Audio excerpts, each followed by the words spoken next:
होस्। आज हामीले यो प्रतिनिधि सभा भन्ने बारे बुझ्न जरुरी छ। प्रतिनिधिहरू गएर हुने सभा हो। बहिनीहरू जो विदेशमा पनि आउनु भएको छ उहाँहरूका लागि पनि हामीले काम गर्यौं। काम गर्ने मान्छेलाई बहानाबाजी चाहिँदैन, गर्न सकिन्छ। दिनगन्तीमा अस्पताल बनाएको मान्छे हामी नै हौं। यही जब कोभिडको महामारी भयो तपाईले भोट दिएर पठाएका कयौं मान्छेहरू मुखमा 5 वटा मास्क लाएर लुकेर बसे। हामी घर घरमा गयौं, अक्सिजन सिलिन्डरको व्यवस्था गर्यौं, नागरिक बचायौं। हामीले नागरिक बचायौं।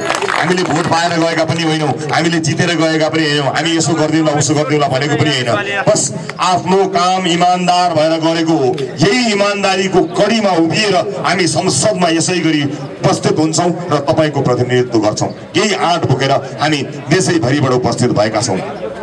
प्रत्यक्षतर्फ 130 र अन्य समानुपातिक गरी 240 जना घण्टी वाहकहरू यसपटक संसद छिर्ने तयारीमा रहेर बसेका छन्। नेपाल पनि विकसित हुन सक्छ, नेपालका नागरिकले पनि सुख पाउन सक्छन्, हाम्रो पर्यटन जोगिन सक्छ, हाम्रो कृषि जोगिन सक्छ, हाम्रो उत्पादन बढ्न सक्छ।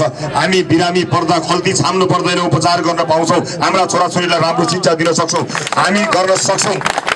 हामीले कुनै अपराध गरेको छैनौं। संसारका सबै देशहरूले विकासको शिखर चुमिरहँदा हामी आज एउटा उपचार गर्न पनि खल्तीमा पैसा छ कि छैन भनेर रोग पालेर किन बस्ने सक्दैनौं। हामीले गर्न सक्नुपर्छ र हामी तयार भएर हिँड्नुपर्छ भनेर हामी आएका हौं। उपस्थित आमा बुवा दाजुभाइ दिदीबहिनीहरू, गर्ने मान्छेले जसरी पनि गर्छ मैले अगाडि बताइहालेँ र त्यसका लागि अब तपाईहरुको साथ सहयोग चाहिन्छ। तपाई प्रतिपक्षमा राखिदिएर केही बिग्रदैन, बरु तपाईले माया गरेको दल सप्रिन्छ। हामी पनि भोलि मात्यो भने हामीलाई प्रतिपक्षमा राख्दिने हो तपाईले। यदि आज नयाँ दलका रूपमा आउँदाखेरि तपाईले जुन देखिएको छ, हामीले जुन उत्साह देखाएका छौं, जुन बाचा गरेका छौं, हामीले भनेको कुरा पूरा भएन भने भोलिका दिनमा तपाईले हामीलाई प्रतिपक्षमा राख्दिने हो। तपाईले आफ्नो अधिकार, नेपाली जनताले आफूमा रहेको एउटा सार्वभौम अधिकार छ, त्यो सार्वभौम अधिकारको प्रयोग गरेनन् भने त दलहरू माग्दिन्छन्। भोलिका दिनमा मान्नुहोस् यसपटकको निर्वाचनमा हामीले एकदमै धेरै मत लिएर गयौं। अब त्यो मतको कदर गरेनौं भने भोलि हामी के सम्झिन सक्छौं भने हामीलाई त जनताले अनुमोदन गरे, जनताले त पत्याए, अब उम्मेदवार कसलाई जल्ला पठाइदिने भयो भनेर हामीले विधि बिर्सने सिस्टमलाई भत्काउने गर्यो भने तपाईले सजाय दिने हो, तपाईले नदिने हो भोट।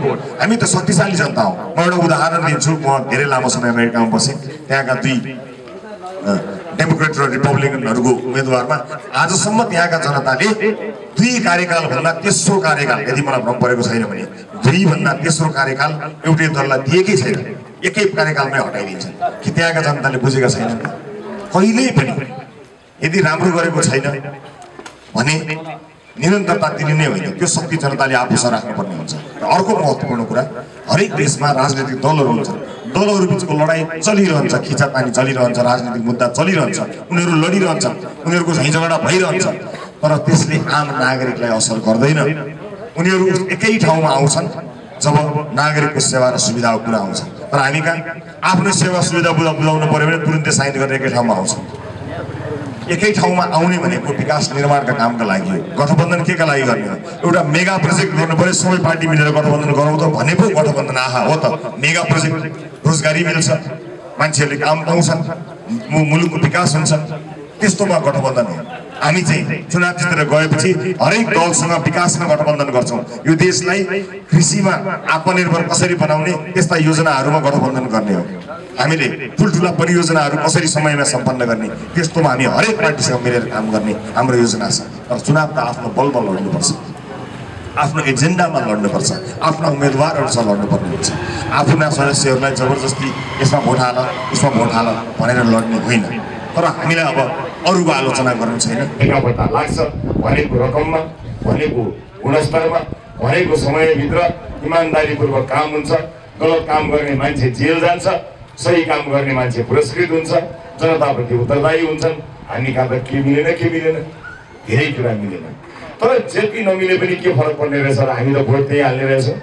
यो बाटो नबनाइदिए पनि हामीलाई फरक नपर्ने रहेछ, स्कुल राम्रा नभए पनि फरक नपर्ने रहेछ, अस्पतालमा लाइन लाग्दा पनि फरक नपर्ने रहेछ, पैसा तिर्न नसकेर उपचारै गर्न नपाएर रोग पाएर बस्दा पनि फरक पर्ने रहेछ, हुर्काएर पढाएका छोराछोरीहरूलाई खाडीमा पठाउँदा पनि फरक नपर्ने रहेछ, महँगीको चापले मार्दा पनि फरक नपर्ने रहेछ, तिर्नै नसकिने भाडा हुँदा पनि फरक नपर्ने रहेछ, केहीले पनि फरक नपर्ने रहेछ।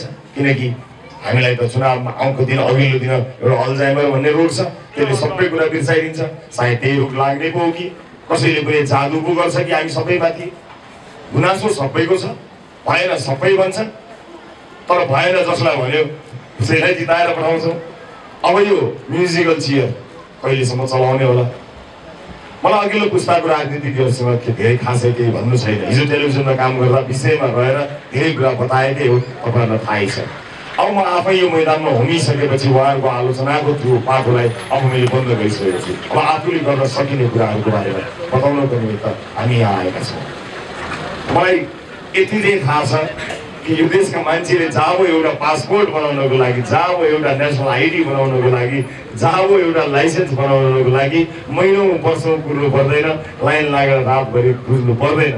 गाउँपालिका नगरपालिकामा जन्म दर्ता गरेको मान्छेले त्यो जन्म दर्ता पाउँदा उस्तै पऱ्यो, मृत्यु नै हुन्छ कुर्दा कुर्दा, मृत्यु दर्ताको पनि समय लिएर जानु पर्ला जस्तो हालत हुनु पर्दैन। त्यति चाहिँ मलाई थाहा छ। नागरिकले त्यति दुःख पाउनु पर्दैन। तर ध्यान कसले दिने, कसले हेर्ने? जनप्रतिनिधि भन्छौँ हामी। जनप्रतिनिधि अर्थात् आफ्नो प्रतिनिधि। आफ्नो प्रतिनिधि भनेको त मेरो प्रतिनिधि त मेरो लागि काम गर्छ, मलाई परेको दुःखमा म छु भन्छ। मेरो बाटो बनेन भने त्यो बाटो किन बनेन पत्ता लगाउँछ। बन्दै नबन्ने रहेछ भने यो बाटो बन्दै नसक्ने रहेछ, कुनै विज्ञानले पनि यो बाटो बन्दैन भनेर यो बन्दै नबन्ने बाटो भनेर गिरिज रूपमा लेखेर राखिदिन्छ पऱ्यो। बन्दै नबन्ने भए त्यसो गर्नु पऱ्यो। होइन बन्छ भने बनाउँछ, कतिमा बनाउने भन्छ त्यति नै बनाउँछ, घुस खाँदैन। कति समयभित्र सकिन्छ बताउँछ, कति लागतमा र जुन गुणस्तरमा भन्यो त्यही नै हुन्छ, तर भन्दैन। न स्कुलमा विद्यार्थीहरूले राम्रो शिक्षा दीक्षा प्राप्त गरेका छन्। त्यस्तो कमजोर धरातलमा शिक्षा दीक्षा पाएको विद्यार्थीले भोलि उन्नति कसरी गर्ला?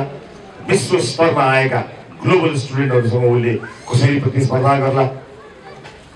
आमा बुवाको स्वास्थ्य अवस्था जटिल हुँदाखेरि छोराछोरीले जिन्दगीभरि कमाएको पैसा खर्च गरेर कसरी उपचार गर्ला? रोगी पालेर बस्नुहोस् आमा बुवा भनेर कुनै आत्माले भन्ला? विदेशमा बसेकाहरूले जाबो परिवार पाल्नलाई कहिलेसम्म त्यत्रै चर्को घाममा कहिलेसम्म बिताउने होला? यो सबैको समाधानको यसको समाधान छैन त? कि यो कसैले गर्नै नसक्ने यो आश्चर्यजनक अचम्म उल्का केही हुनै नसक्ने आश्चर्यजनक ठाउँ हो त? कि यहाँका पाखाहरूमा केही फल्दैन फुल्दैन? यहाँको जमिन बाँझै हुने हो?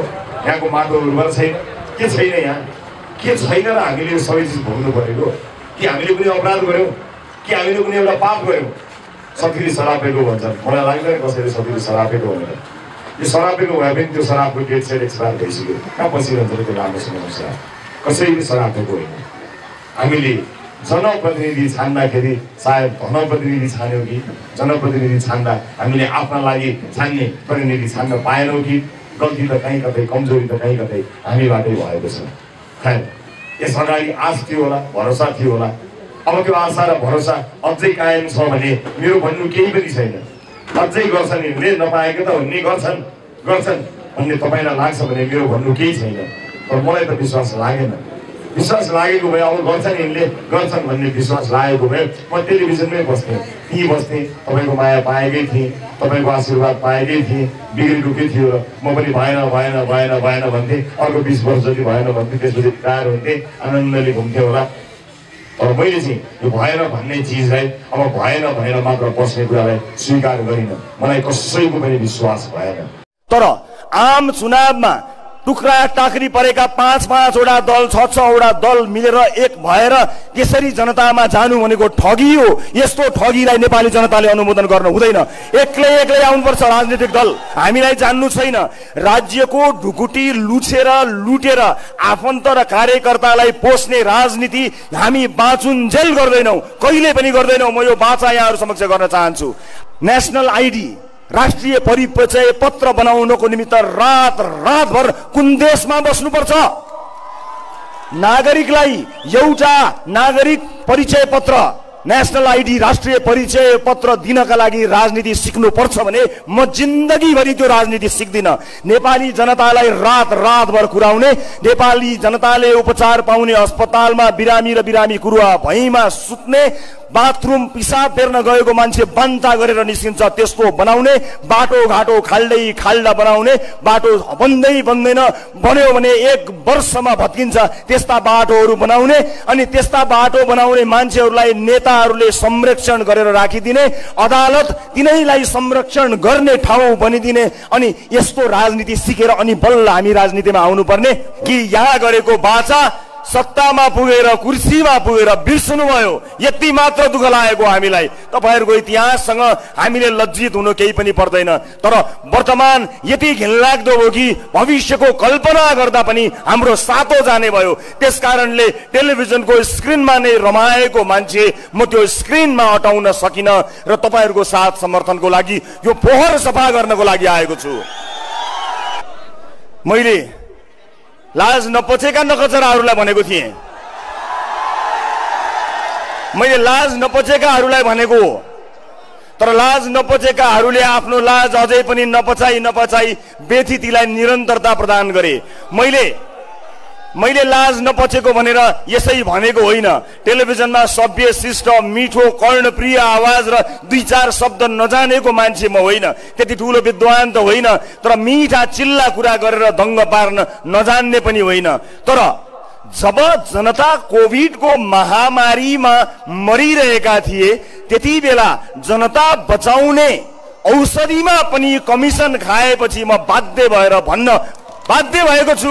अघिल्ला पुस्तालाई गाली गरेर मात्र हुन्छ, आफ्ना कुराहरू गर न, आफ्ना भिजन ल्याउ न, गर्न के खोजेको त्यो भन न, के हो तिमीहरूको राजनीतिक एजेन्डा, के राजनीति गर्न खोजेको त्यो भन न, राजनीति सिक न भनेर मलाई धेरैले भन्नुहुन्छ। म भन्छु म राजनीति सिक्दिन, मलाई यो राजनीति सिक्नु नै छैन। पानी झमझम परेको बेलामा पिच गरिरहेको छ, सरकारका निकायहरू आँखा बन्द गरेका छन्। पानी पर्दा पिच गर्नुहुन्न भन्ने कुरा जान्नका लागि राजनीति जान्नु पर्दैन। म त्यो राजनीति सिक्दिन, मलाई त्यो राजनीति सिक्नु छैन। आज देशका अस्पतालहरूको सुधार गर्नु पर्यो भने कोही अगाडि बढ्दैन, तर उपकरण किन्नु पर्यो भने सबै अगाडि बढ्छन्। एक मान्छेलाई थाहा छ कि यो देशलाई कंगाल एक ककसले गरेका छन्। थाहा पाउँदै पनि कोही पनि बोल्दैन, कोही चुक्क बोल्दैन। बाहरू भएका छन्, बाहरूलाई सम्मान गर्ने मान्छेहरू छन्, बाहरू अगाडि बढ्दैनन्। तर अब समय परिवर्तन भएको छ। पछाडि बा भएका 3 बा, केपी बा, देउबा, नानीका बा, पछाडि बा भएकाहरूलाई ससम्मान बिदा गरौँ कि बोलेर होइन लेखेर भनेका छन् कि यसो गर्छौं भनेर। अनि हरेक चुनावमा जनतालाई लेखेर भनेका छन्, लेखेर लिखितम रूपमा कि यो गर्छौं। जनतालाई लेखेर गरिएको छ बाचा। विभिन्न उम्मेदवारहरूले हरेक ठाउँमा भाषणहरूमा गएर बोलेर बाचा गरेका छन्, ती बोलीहरू त्यही छन्। टेलिभिजन, पत्र पत्रिका, अनलाइन सबतिर गएर बोलेर बाचा गरिएको छ। ल छोडिदिनुहोस् यी बाचाहरू पनि। एउटा दलले गरेको, कुनै अमुक दलले गर्यो, एउटा कुनै दलभित्रको नेताले गर्यो, जोसमा बोल्यो, होसमा बोल्यो, खाएर बोल्यो, जे खाएर बोल्यो, केही नखाएर बोल्यो, छोडिदिनुहोस्, त्यो पनि कुरा भएन। हामीले हेर्ने नेपालको संविधान हो। यो देशको संविधानले लेखेरै हामीलाई बाचा गरेको छ कि नागरिकको स्वास्थ्य यस्तो हुनुपर्छ, नागरिकको शिक्षा यस्तो हुनुपर्छ, नागरिकको सुरक्षा यस्तो हुनुपर्छ, महिलाको सुरक्षा यस्तो हो, बालबालिकाको स्वास्थ्य र सुरक्षा यस्तो हो, पूर्वाधारहरू यसरी बन्नु पर्दछ, समाजमा मानवाधिकारको अवस्था यो हुनुपर्दछ, हरेक छोरीहरू सुरक्षित हुनुपर्दछ भनेर नेपालको संविधानले तपाईँ हामीलाई लेखेर बाचा गरेको छ। हो, राष्ट्रिय स्वतन्त्र पार्टी कुनै दलका कुनै मान्छेले गरेको बाचाको हिसाबहरू नमाग्ला, तर संविधानले लेखेर भनेको कुराको रक्षा गर्नको लागि कोही न कोही चाहिने भएको छ। हामीलाई दलको घोषणा पत्रमा अब विश्वास भएन, हाम्रो पनि विश्वास नगर्नुस्, केही छैन। तर नेपालको संविधानले विभिन्न कालखण्डमा मानिसले रगत बगाएर ल्याइएको नेपालको संविधानले लिखितम रूपमा एउटा बाचा गरेको छ। हो, त्यही बाचा पूरा गर्न जान्दछौं भनेर हामी राजनीतिमा आएका हौं। अरू राजनीति नजाने पनि त्यति बाचा पूरा गर्नका लागि हामी राजनीतिमा आएका छौं र मलाई विश्वास छ हामी यो राजनीतिक यात्रामा राजनीति नजान्दै जनसरोकारका विषयहरूलाई साथ लिएर अगाडि जानेछौं। अब यहाँ के राजनीति सिकौं हामीले, जहाँ शहरमा एउटा सडकमा बत्ती बलेको चीज राष्ट्रिय समाचार बन्छ। हामी त्यति दरिद्र भयौं। आज सडकमा एउटा बत्ती बल्यो भने एउटा ट्राफिक लाइट बल्दा राष्ट्रिय समाचार बन्ने गरी दरिद्र बनाइएको छ हामीलाई। अनि नयाँ पुस्ताले तपाईहरुबाट भएन भन्दा राजनीति सिकेर आऊ, तिमीहरुको दर्शन के हो भनेर भनिएको छ। एउटा भ्रष्टाचारी समाउनु पर्यो भने ठाउँ ठाउँको जग हल्लिन्छ। कानूनका छिद्राहरू भित्र छिरेर न्यायालयसम्म पहुँच भएका मान्छेहरूले 2 मिनेट मात्र समय पाएछन् भने अदालत पुगेर त्यो व्यथितिलाई निरन्तरता दिनेछन्। त्यो अनि धेरैले नायक भन्ने चलचित्र हेरेको हुनाले अहिले भएको क्रियाकलापलाई तिनै नायकका अनिल कपुरसँग पनि तुलना गरिरहेका छन्। हो त्यस्तै थियो, तर अनिल कपुर त देखिएको थियो, अनिल कपुरसँगै मलाई लागिरहेको थियो अमरीश पुरी चाहिँ को होला। अब त अमरीश पुरीहरू पनि देखिन थाले, अब त अमरीश पुरीहरू पनि देखिन थालेका छन्। यस अर्थमा यो एउटा संकेत हो कि यदि राजनीतिक दलभित्र आफ्ना मान्छेलाई पोस्नु छैन भने, एउटा इमानदार मान्छे कार्यकारी भयो भने त्यसले धेरै परिवर्तन गर्न सक्छ। त्यो जनाउका लागि मैले यो उदाहरण दिनु परेको हो, सिनेमाको उदाहरण। यसलाई बौद्धिक वर्गले अति असाध्यै सानो, त्यति धेरै महत्त्वको रूपमा नलेला, तर म चाहिँ आम मान्छेले बुझ्ने गरी कुरा गर्ने मेरो बानी नै भएको हुनाले ती कुराहरू गर्न चाहन्न जुन आम सर्वसाधारणले बुझ्दैनन्। तपाईले बुझ्ने भाषा बोल्दै टेलिभिजनबाट राजनीतिमा आएको हुनाले तपाईले बुझ्ने भाषामा नै बुझाउन चाहन्छु। हामीले राजनीति कुन अर्थमा अगाडि बढाउने भन्ने कुराको निधो गरिसकेका छौं। आज राजनीतिक दलका विभिन्न भातृ संगठनहरू राज्य कोषको दोहन गर्ने ठाउँ बनेका छन्। यसलाई बुझेर हामीले राजनीतिमा भातृ संगठनहरूलाई बन्द गरिदियौं, त्यही भएर हामीलाई राजनीति जानेका छैनन् भनिएको छ। आज विभिन्न दलका भातृ संगठनहरू खडा गरेर, विभिन्न ठाउँहरू खडा गरेर आफ्नो दलका दोस्रो, तेस्रो, चौथो, पाँचौं तहका नेताहरूलाई व्यवस्थापन गर्नको निमित्त मात्रै राजनीतिक दल खोलिएको छ। त्यो पैसा ती सम्पूर्ण कार्यकर्ताहरूलाई पाल्ने, जागिर दिने त्यो पैसा कहाँबाट आउँछ? त्यो पैसा उनीहरूको व्यक्तिगत सम्पत्तिबाट गएको छैन। त्यो पैसा तपाईले र हामीले दुःख गरेर काम गरेको ट्याक्सको पैसा गएको छ र त्यो पैसाबाट राज्य कोष दोहन गरेर आफ्ना दलका कार्यकर्ताहरू पालिएका छन्। हामीले त्यसलाई बन्देज गर्यौं। राष्ट्रिय स्वतन्त्र पार्टीमा अघि श्रद्धेय मदन राईज्यूले भन्नुभयो जस्तो एउटा पनि मान्छेले झोला बोक्नु पर्दैन, हामीसँग कार्यकर्ता छैनन्। हो, शुभचिन्तक छन्, तपाई जस्ता शुभचिन्तक जसले पानीको एउटा घुटको पनि नपिइकन आज परिवर्तनको लागि आउनु भएको छ नि। तपाईको बलमा राजनीति गर्दैछौं हामी, तपाईको आडमा, तपाईको भरमा निस्किएको छौं हामी। न बसका बस पठाएर तपाईलाई ल्याउने र पुर्याउने व्यवस्था गर्न सक्छौं, न मासु दिन सक्छौं, न चिउरा दिन सक्छौं, न रक्सी दिन सक्छौं, तर हुर्कतै गरेका तपाईका ससाना छोराछोरीहरूको लागि सानो र सुनौलो भविष्य दिन सक्छौं। यति चाहिँ म वाचा गर्न सक्छु। यति भए पुग्छ भने आउनुहोस् हामी सँगसँगै यात्रा गरौं। यो यात्रामा तपाई हामीलाई साथ दिनु होला। मलाई त धेरै गाह्रो छ। टेलिभिजनमा काम गरिरहँदा हरेक दलका व्यथिति र गलत क्रियाकलाप गर्ने नेतृत्वलाई खबरदारी गरेको छु। मेरो आफ्नो भन्नु कोही पनि छैन। पार्टी भित्र पनि परिवारवादलाई बन्देज गरिएको छ। आफ्नो भन्नु कोही पनि बोकेको छैन। आज नेपालको मूलधार संचार माध्यमले पनि मलाई कहिले पनि आफ्नो मानेको छैन। त्यसको मेरो आफ्नै दुःखहरू छन्। त्यो दुःख कुनै दिन कुनै चौतारीमा बिसाउला। यति हो कि यो क्षेत्रको श्रीवृद्धिका लागि संसारमै सबैभन्दा लामो टक शो सञ्चालन गरेर विश्व कीर्तिमान राखेर आफ्नो देशको नाम र भगवान गौतम बुद्धको नाम राख्ने अवसर पाएको थिएँ। तर मलाई मेरो क्षेत्रले कहिले पनि त्यसको अलिकति मलाई हक लाग्ने जति पनि माया दिन सक्दैन।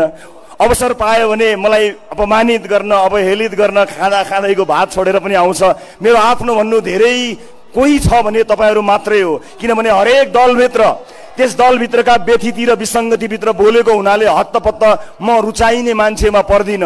कुनै न कुनै दल र कुनै न कुनै नेताको तारो बनेको छु। आफ्नै क्षेत्र सञ्चार क्षेत्रले पनि त्यति न्यानो माया गर्दैन। अब मसँग बाँकी रहेको साहस के थियो र? राजनीतिमा आउनुभन्दा अगाडि मैले धेरै सोचेँ, धेरै विचार गरेँ। मैले कसलाई राखेको छु र? हर क्षेत्रको व्यथितिका बारे कुराकानी गरेको छु।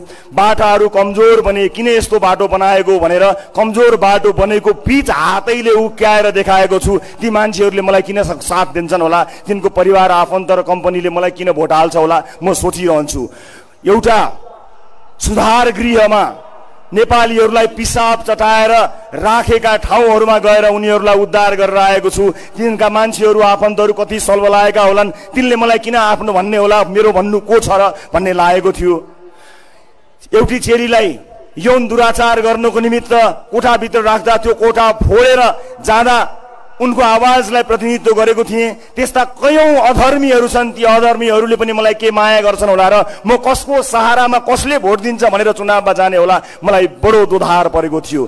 तर आँट गरेर साहस गरेर तपाईहरूको भर परेर राजनीतिक दलमा आएको छु। मलाई आश तपाईको मात्रै छ, अरू कसैको पनि छैन। र मलाई आश भरोसा तपाईको मात्रै छ, अरू कसैको पनि छैन। र तपाईको आश र भरोसा भए मलाई कसैको आश भरोसा पनि चाहिँदैन, मात्र तपाईको साथ हौसला मिलिरहोस्। आज आम जनताबाट बाहिरिएर चुनावका माध्यमबाट र आफै तोडफोड भएर टुटेर फुटेर दलहरू टुक्रा टुक्रा भएर सानो भएका छन्।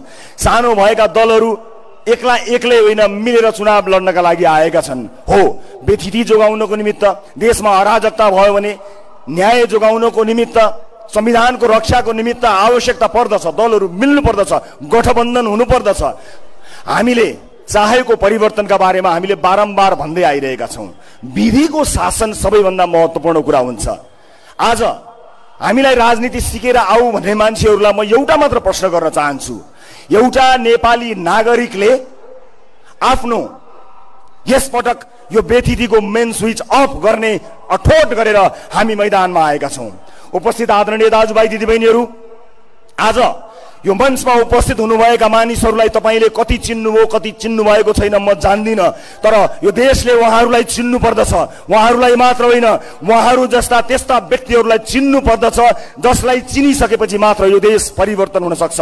शिक्षाको क्षेत्रमा, स्वास्थ्यको क्षेत्रमा अभियान चलाएर विभिन्न पेशा र व्यवसायमा उत्कृष्टता हासिल गरेका मानिसहरू यसपटक चुनाव लड्नका लागि आउँदैछन्।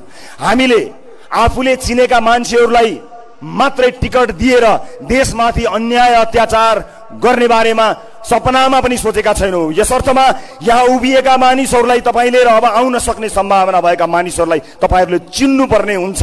तपाईँले चिन्नु भएन भने आफूले चिन्दै आएका, देख्दै आएका, भोग्दै आएका मानिसहरूलाई निरन्तर भोट हाल्नु भयो भने हाम्रो अभियान सफल हुन सक्दैन। यस अर्थमा हामी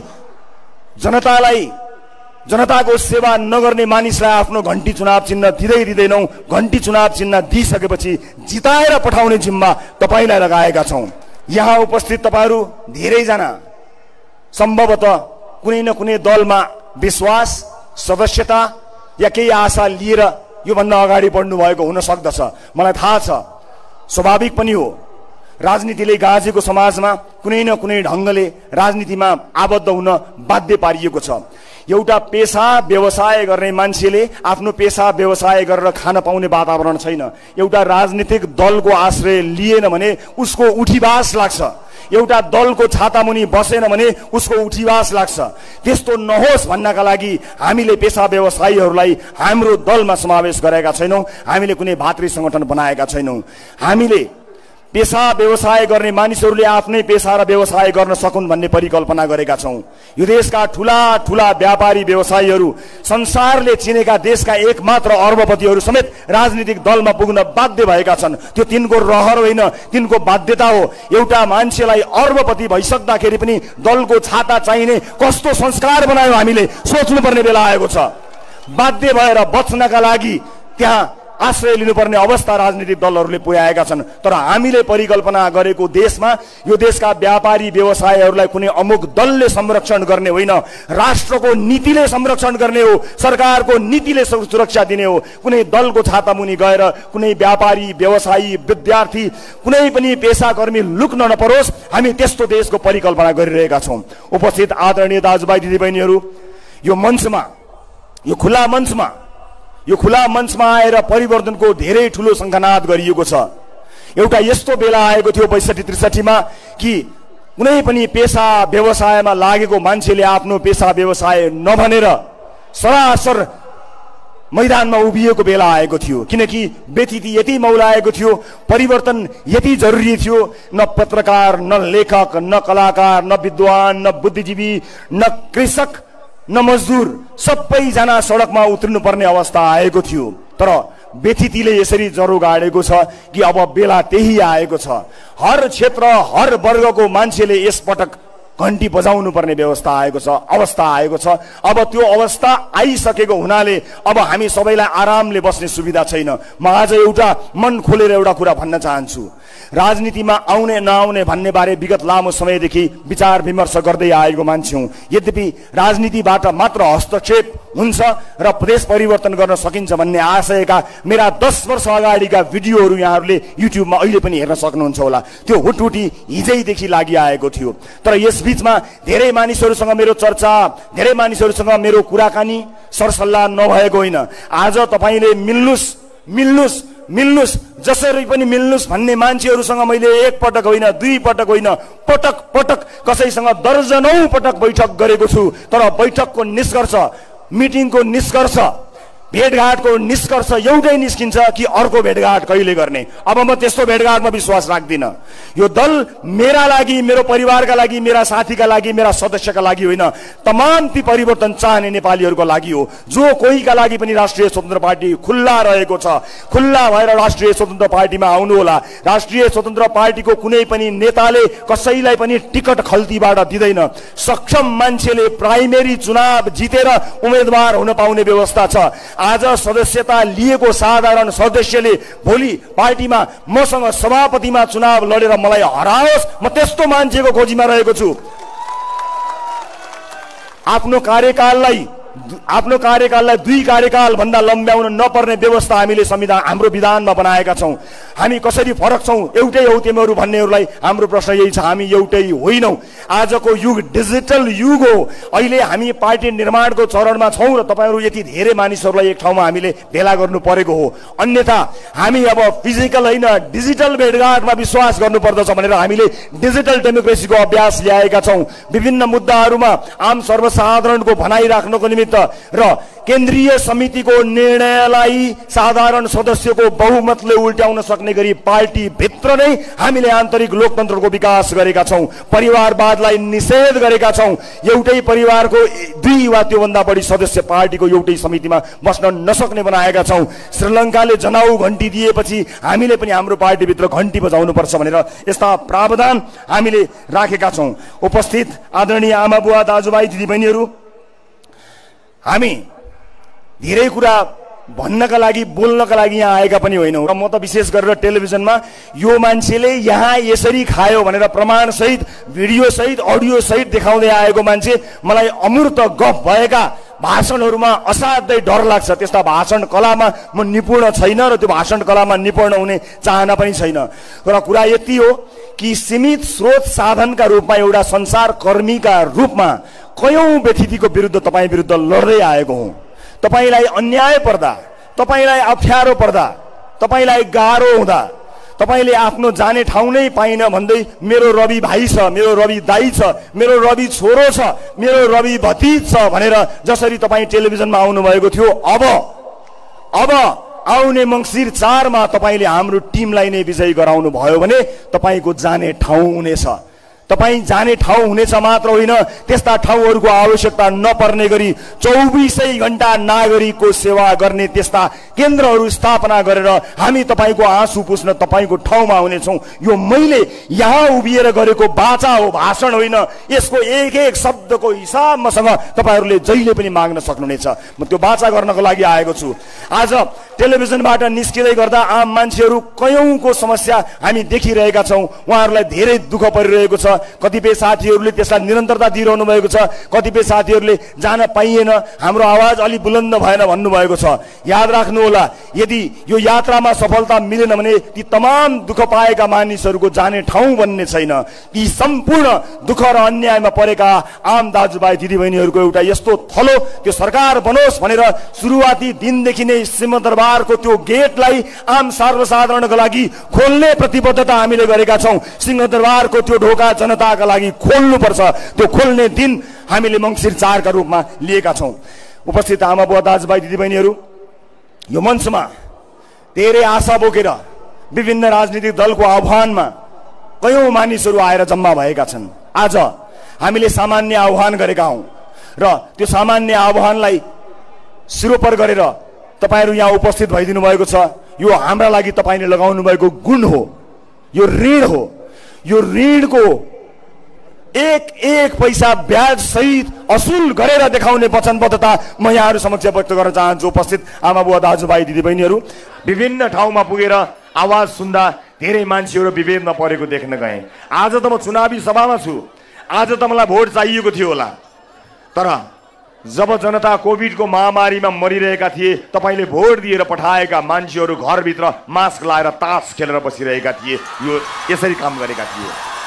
हामीले त्यसको परवाह नगरी जनता बचाउन मतको निमित्त लाग्यौं। तर यहाँ केही गर्छु भन्नेले केही पनि नगर्नेहरूलाई जवाफ दिएर बस्नुपर्ने रहेछ। केही पनि नगर्नेहरूलाई सधैँ जवाफ दिँदा दिँदा हैरान भएर अब म जवाफ होइन समाधान खोज्नको निमित्त यो बाटोमा हिँडेको छु र समाधान खोजेरै छाड्नेछु। उपस्थित आमा बुवा दाजुभाइ दिदीबहिनीहरू, म सधैँ चक्रव्यूहमा पर्ने गरेको छु।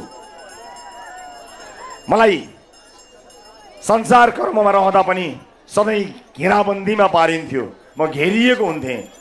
तर मैले जसो तसो तपाईको मायाले, तपाईको सद्भावले, तपाईको साथले, तपाईको आशीर्वादले ती घेराहरू तोड्न सफल भएको थिएँ।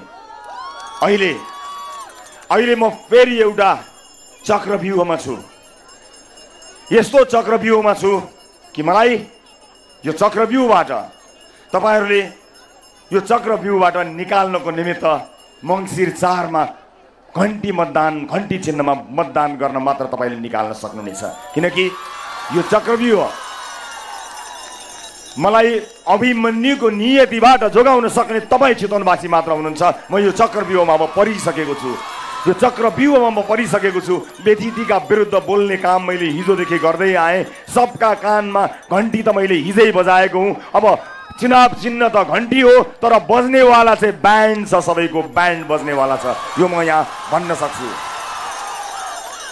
उपस्थित आमा बुवा दाजुभाइ दिदीबहिनीहरू, मलाई पटक पटक म हुनुको प्रमाण मागिन्छ। मलाई पटक पटक प्रश्नहरूको घेराभित्रमा राखिन्छ। मलाई पटक पटक शङ्काका तीरहरू रोपिन्छ। मैले नेपाली नागरिकको सेवा गर्नको निमित्त आफ्नो जीवन समर्पण गरेको मान्छे हुँ। यो देशका युवाहरू आज कतिखेर विदेश जाने होला भनेर विदेशी दूतावासहरूमा लाइन लागेर बसेका छन्। नगन्य मान्छेहरू होलान् जो सुविधा सम्पन्न विदेशको जिन्दगी छोडेर आफ्नो देशमा फर्किएर आएका छन्। त्यसमध्ये म पर्दछु जस्तो लाग्छ। सायद मैले बिराएछु होला। आँखाबाट आँसु झारिरहेका बामाहरूको आँसु पुछेर मैले बिराएछु होला। विभेदमा परेकी चेलीका लागि न्यायको लागि आवाज उठाउँदा बिराएछु कि दुर्गम अस्पताल बनाउँदा बिराएँ कि मैले भित्री मधेसमा बाढीले बगाएको बस्ती बनाउँदा बिगारेँ। मैले के बिगारेँ मैले आजसम्म पत्ता लगाउन सकेको छैन। मैले के खाइदिएँ मैले आजसम्म पत्ता लगाउन सकेको छैन। अब त एउटै कुरा मात्र बाँकी छ। अब म जिउँदो छु भन्ने कुराको पनि प्रमाण माग्नेछन्, मलाई थाहा छ। अनि म जिउँदो छु भनेर म कुनै वडामा सिफारिस माग्नका लागि दस्तुर बुझाएको हुनेछु। मलाई त जिउँदो छस् पनि प्रमाणित गर भनेर भन्नेछन्। अब मसँग केही पनि बाँकी छैन। हो, अब मसँग आफ्ना लागि भन्नुपर्ने अरू केही पनि बाँकी छैन। म विवादसँग डराउने मान्छे होइन। मलाई त देशै निकाल्न खोजेका मान्छेहरू पनि थिए, तर आज तिनीहरू कहाँ छन् मलाई थाहा छैन। म हरेक नागरिकको घरमा हरेक दुःख सुखमा पुगेको छु, पुग्छु र पुगिरहन्छु, कसैसँग परवाह नगरिकन। उपस्थित आमा बुवा दाजुभाइ दिदीबहिनीहरू, आज हामीले तपाईको लागि, तपाईको भविष्यका लागि काम गर्न खोजेका हौँ। त्यसका लागि यो अभियान चालेका हौँ। कहिले पनि मानिसहरूले दुःख पाएको कुरा, नेपालको राजनीतिले आम मान्छेलाई छोएन भनेर हामीले भनेको कुरा कसैले पत्याएन। र आज मलाई गर्व छ, आज मलाई गर्व छ यहाँ उपस्थित भएको एउटा भिडलाई हामीले एक सुका पैसा दिएका छैनौं, एक थोपो पेट्रोल दिएका छैनौं, एक छाक खाना खुवाएका छैनौं। स्वस्फूर्त रूपमा आफ्नै पैसाले आफै आएको यो हुल यो सामान्य हुल होइन। यो भिड केवल मान्छेहरूको भिड होइन। नेपालमा परिवर्तन आवश्यक छ भन्नका लागि आफै जुरमुराएर उठेको यो भिड हो, यो घण्टी हो, यो आवाज हो कि अब यो देश परिवर्तन भएरै छोड्नेछ। यो त्यस्तो आवाज हो। उपस्थित आमा बुवा दाजुभाइ दिदीबहिनीहरू, मैले केही पनि मागेको छैन।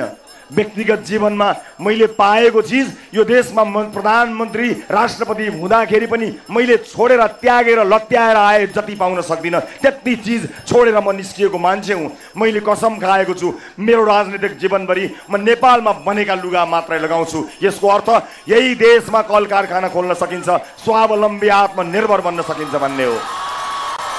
मैले अर्को पनि कसम खाएको छु, नेता भनेको सेवक हो, नेता भनेको मालिक होइन।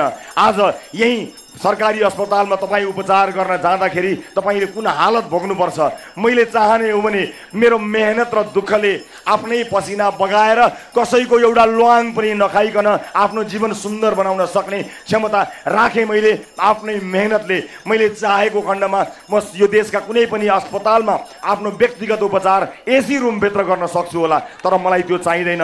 तपाईँको उपचार जहाँ हुन्छ मेरो उपचार त्यही हुन्छ। म सरकारी बाहेक अर्को अस्पतालमा जान्न, म सरकारी बाहेक कुनै अस्पतालमा जान्न। जनतालाई मारेर बचाउने नेताको युग सकियो। तपाईँ बाँच्नुहुन्न भने मैले पनि बाँच्नु हुँदैन। सबैजनाले बाँच्न पाउनुपर्छ, सबैका लागि स्वास्थ्य र सबैका लागि शिक्षा हुनुपर्छ। म यसका लागि आएको छु। मैले बुझेको छु चुनावी चलखेल, मलाई थाहा छ यो चलखेलको गल्लीको कुना कुना थाहा पाएको मान्छे हुँ, छेउ कुना नापेको मान्छे हुँ। मान्छे कसरी उम्मेदवार हुन्छन्, कसरी चुनाव जित्छन् मलाई एक थाहा छ, तर म त्यो पोल खोल्नका लागि आज आएको होइन। म यसपटक नेपाली जनताको निधारमा लागेको त्यो कलङ्कलाई मेट्नका लागि आएको हुँ र विशेष गरेर चितवनको निधारमा लागेको एउटा दागलाई मेट्नका लागि आएको हुँ। अब चितवनले एउटा यस्तो निर्वाचनमा सहभागी हुनेछ कि यहाँ कसैले धाँधली गर्छु भनेर सपनामा पनि नदेखोस्। चितवनले अब प्रमाणित गरिदिनेछ। उपस्थित आमा बुवा दाजुभाइ दिदीबहिनीहरू, तपाईँलाई साक्षी राखेर म ती तमाम देशभरिका उम्मेदवारहरूलाई भन्न चाहन्छु यो चुनावमा कति पैसा खर्च गर्ने विचार छ ल्याउनुहोस्, मलाई बुझाउनुहोस्। म चेपाङ बस्तीलाई बनाएर देखाइदिन्छु, चेपाङ बालबालिका लागि विद्यालय बनाएर देखाइदिन्छु।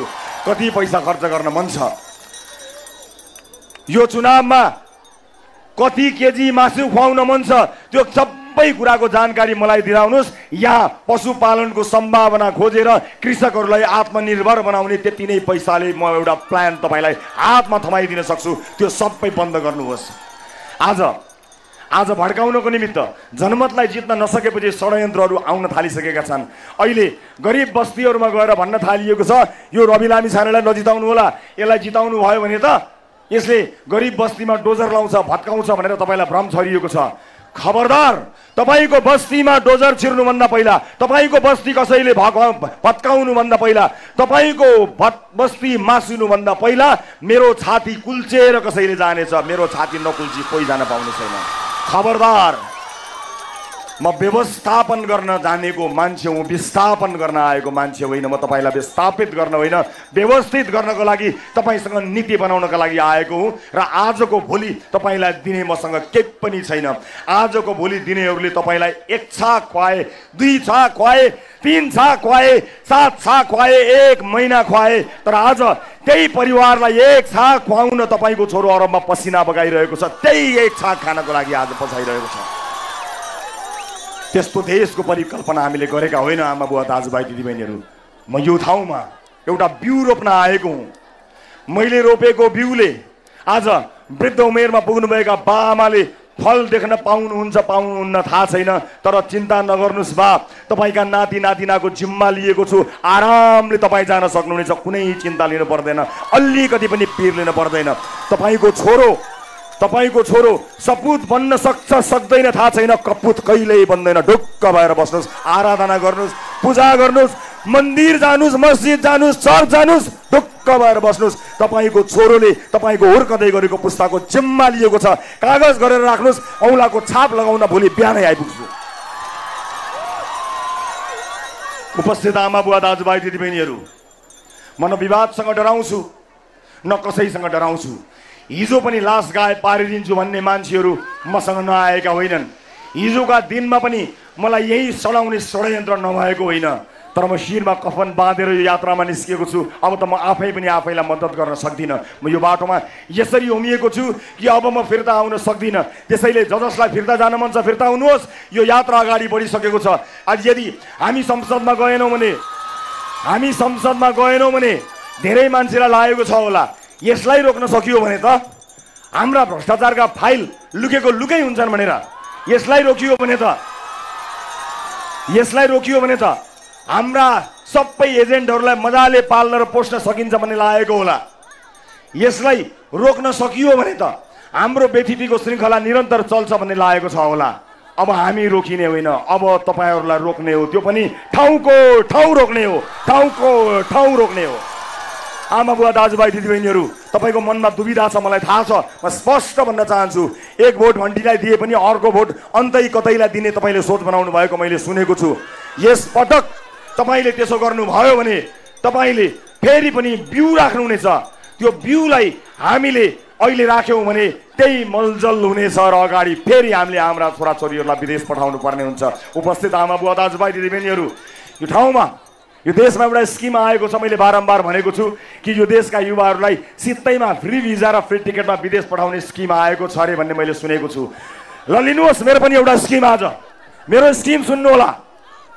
हामीले सरकार बनायौँ भने 100 दिनभित्र कम्तीमा पनि सुरुवातमा 100 जना युवाहरूलाई फ्री टिकटमा यो देशमा रोजगारी दिन विदेशका गल्ली गल्लीमा टिकट टास्नेछौँ।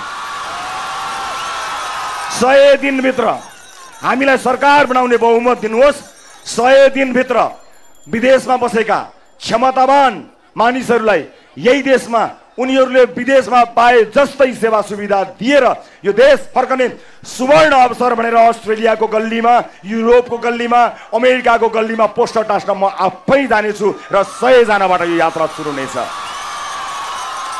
बिस्तारै यो 100 बढ्दै गएर 1000 हुनेछ, 10,000 हुनेछ, लाख हुनेछ, 10 लाख, 20 लाख, 30 लाख हुनेछ र यही देशमा युवाहरूले रोजगारी पाउनेछन्। हामी त्यसका लागि काम गर्न सक्छौँ, हामी सक्षम छौँ।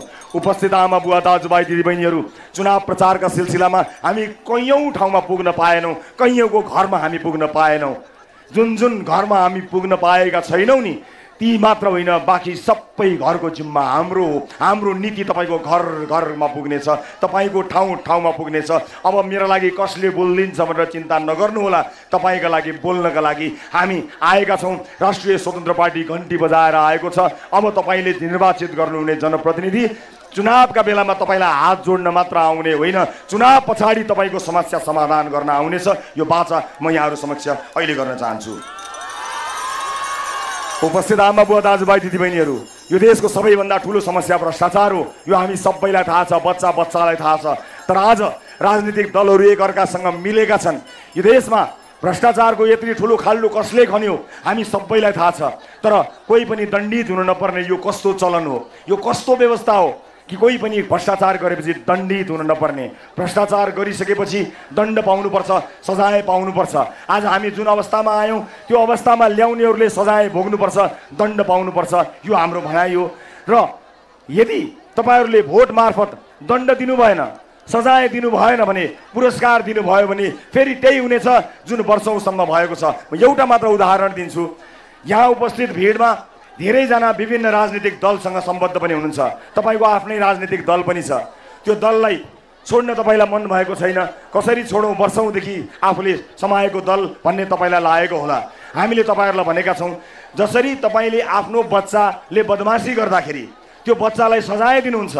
किन सजाय दिनुहुन्छ भने तपाईँलाई उसको माया लाग्छ, उसको भविष्यको माया लाग्छ। तपाईँ उसलाई असल मान्छे भएको हेर्न चाहनुहुन्छ र माया लाग्छ र उसलाई सजाय दिनुहुन्छ।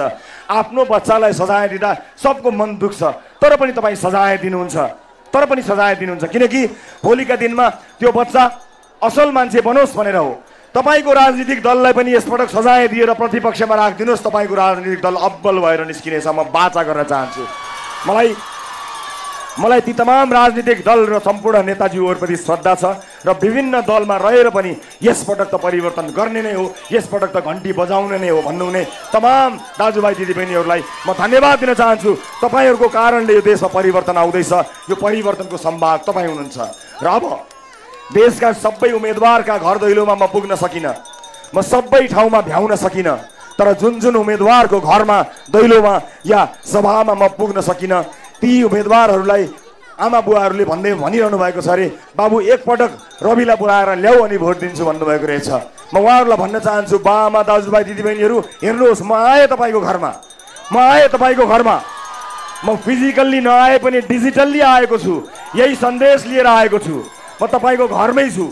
घन्टीबाग हाम्रा उम्मेदवारलाई भोट हाल्नु भनेको तपाईँले मलाई भोट हाल्नु, मैले यहाँलाई काम लाग्ने गरी यसको नेतृत्व गर्नेछु। भोलि हाम्रो सरकार बन्ने छ र हामीले गरेका बाचाहरू अवश्य पुरा गर्नेछौँ। उपस्थित आमा बुवा दाजुभाइ दिदीबहिनीहरू, चुनावको यो माहौलमा अब धेरै चलखेलहरू हुन सक्नेछन्, धेरै अफवाहहरू फैलाउन सक्नेछन्।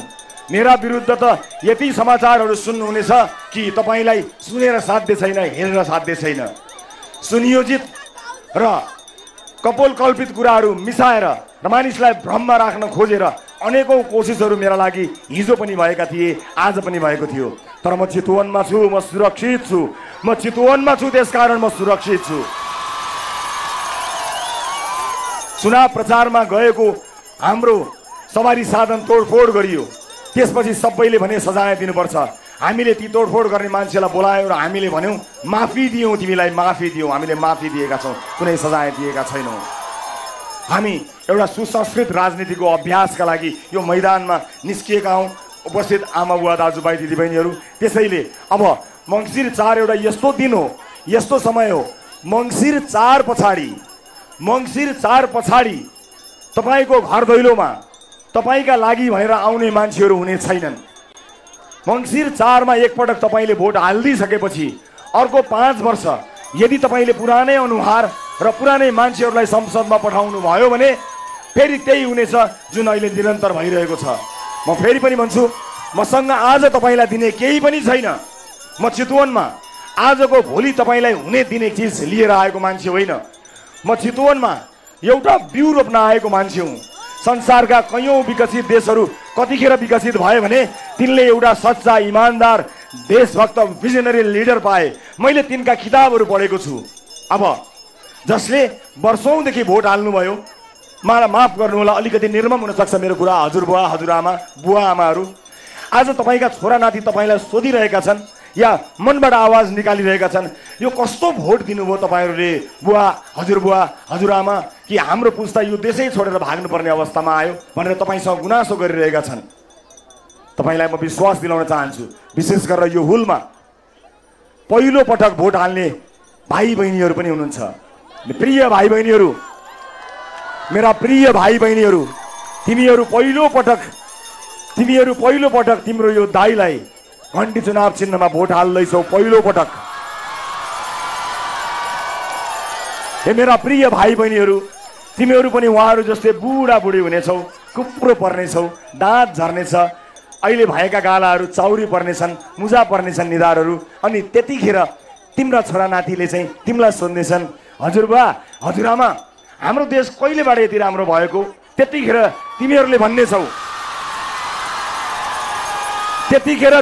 भन्नेछौ कि एक दिन चितवनले रवि लामिछानेलाई न्याय दियो, रवि लामिछाने चुनाव लड्न चितवन आयो, चितवन आएपछि हामीले उसलाई अत्यधिक बहुमतले विजय गराएर पठायौं, उसका उम्मेदवार सबैलाई जिताएर पठायौं, घण्टीले सरकार बनायो, नीति नियम फेरियो, त्यही दिनबाट हाम्रो भाग्य फेरियो। तिमीहरूले भन्नेछौ। यो बाचा मैले त्यहाँ आएर भनेको छु जहाँबाट म नयाँ जीवन पाएर निस्किएको छु। मैले झुटो बोलेको होइन हो, मलाई पुग्यो। संसारका सफल मान्छेहरूको कथा पढ्न मलाई पुग्यो। अब हाम्रो कथा पढाउने हो, हाम्रो कथा पढ्नेछन्। देखे संसारमा ठुला परिवर्तन गर्नेहरूको शिलालेख, देखे धेरैका मूर्तिहरू। अब शिलालेख हाम्रो पनि लेखिन्छ, अब इतिहास हाम्रो पनि लेखिन्छ। यस्तो इतिहास लेखिन्छ कि हुर्कदै गरेको पुस्ताले तपाईलाई धन्यवाद दिनेछ। बुवा, कमसे कम मर्ने बेलामा एउटा राम्रो पार्टी र राम्रा मान्छेहरूलाई जिताएर पठाउनु भयो, तपाईहरुलाई धेरै धन्यवाद भनेर तपाईलाई चढाउने पिण्डमा उहाँहरूको मुस्कान पनि मिसिनेछ, तपाईको पिण्डमा मुस्कान पनि मिसिनेछ। यति भन्न चाहन्छु। मैले आफ्ना प्रतिबद्धताहरू लिखित रूपमा सार्वजनिक गरेको छु। सबैले भन्ने कुरा नै हो, हामीले भन्ने कुरा। यो देशमा बाचा गर्नका लागि, कसम खानका लागि एजेन्डा बनाउनका लागि केही बाँकी राखेका छैनन्, सबै एजेन्डाहरू बनाइसकेका छन्। तर हामी आधारभूत कुराहरूका लागि रोएर बसिरहेका छौँ। हामी त्यस्तो समृद्ध चितवनको परिकल्पना गरिरहेका छौँ जहाँबाट हामी समृद्धिको सपना देख्नेछौँ। हामीले गर्न नसक्ने केही पनि होइन। म 14 वर्ष संसारको विकसित देशमा बसेँ। आमा बुवा दाजुभाइ दिदीबहिनीहरू, महत्त्वपूर्ण कुरा भन्छु एउटा, म 14 वर्ष विदेश बसेँ, संसारको विकसित देशमा बसेँ। कयौँ मेरा साथीहरू म कस्तो जीवन बाँचिरहेको थिएँ त्यसका साक्षी हुनुहुन्छ, उहाँहरूले देख्नु भएको छ। मैले त्यहाँ एउटा उज्यालो देखेँ। यस्तो उज्यालो, शिक्षाको अवसर सबैलाई छ। कति उज्यालो, कोही पनि खल्तीमा पैसा नभएका कारणले मर्नु पर्दैन। पहिला बिरामीको उपचार हुन्छ, पैसा हुनेले तिर्छ, नहुने लुरु लुरु घर जान्छ, सरकारले तिर्छ। त्यस्तो उज्यालो देखेको थिएँ। तल्लो जातको भनेर कसैले कसैलाई कुटपिट गर्दैन, विभेद गर्दैन, त्यस्तो उज्यालो देखेर आएँ।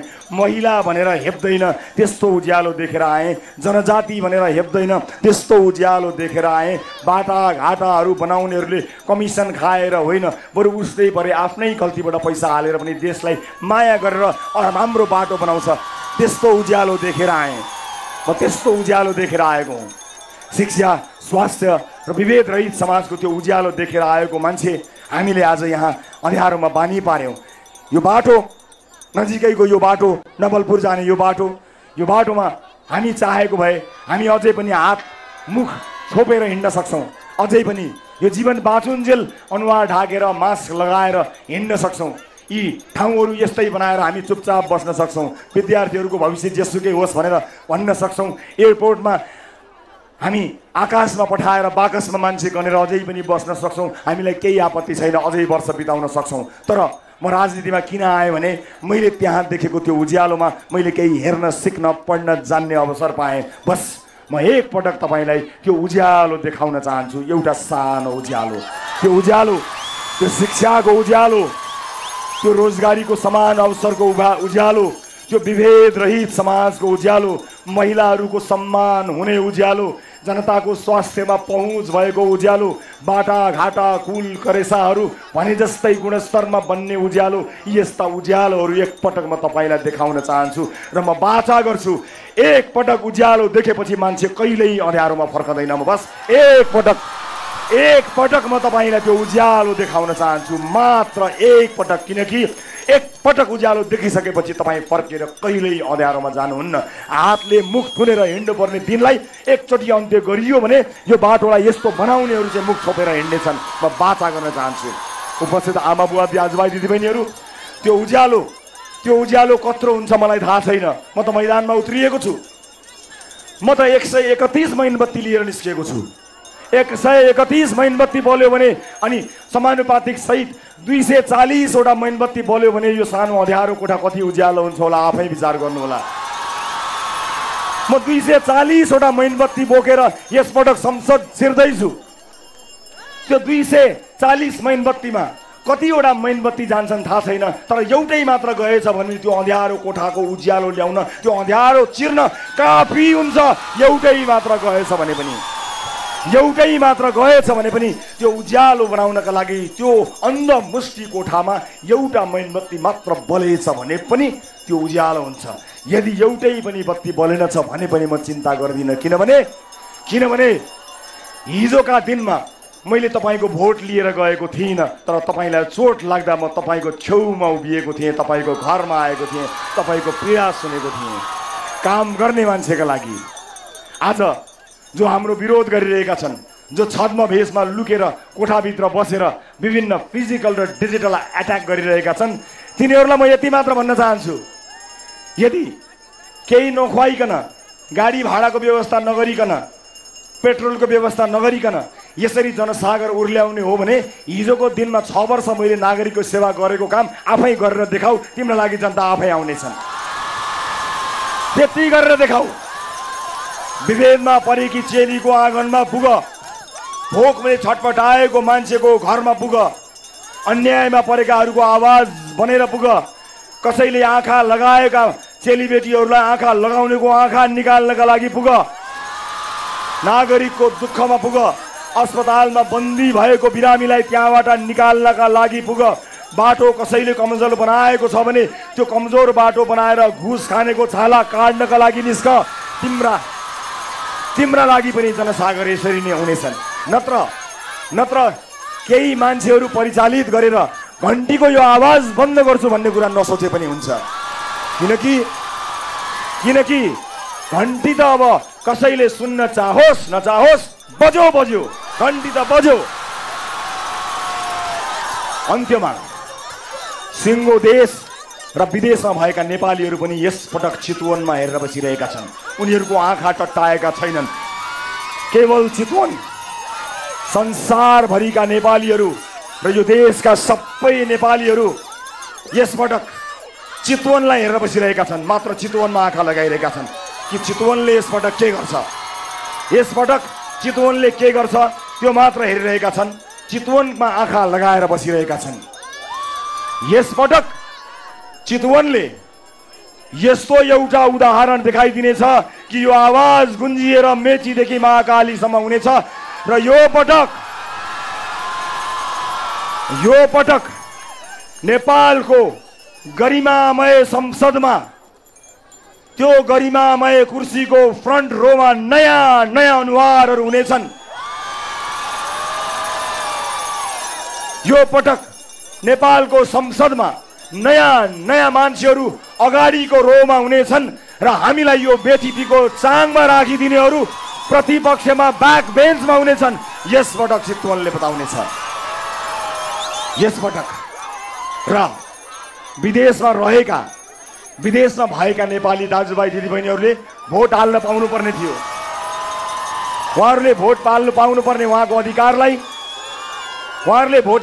उहाँको अधिकारलाई कुण्ठित गरेर त्यो अधिकारलाई कुण्ठित गरेर राखिएको छ। यदि हामीले उहाँहरूलाई भोट हाल्न दिन पाएको भए आज लाखौं मान्छेहरूले हामीलाई भोट हाल्न पाउँथे, तर उनीहरूलाई हाल्न दिइएको छैन। अब हामी तपाईको भोट हाल्ने अधिकारलाई सुरक्षित गर्नको निमित्त कानुन बनाउनेछौँ र यो देशमा तपाईलाई फर्काउनका लागि कोसिस हुनेछ। कथम कदाचित तपाईहरू फर्किन पाउनु भएन भने पनि तपाईँ जहाँ हुनुहुन्छ त्यहीबाट भोट हाल्ने व्यवस्था गरेरै छाड्नेछौँ। यो हाम्रो प्राथमिकता हुनेछ।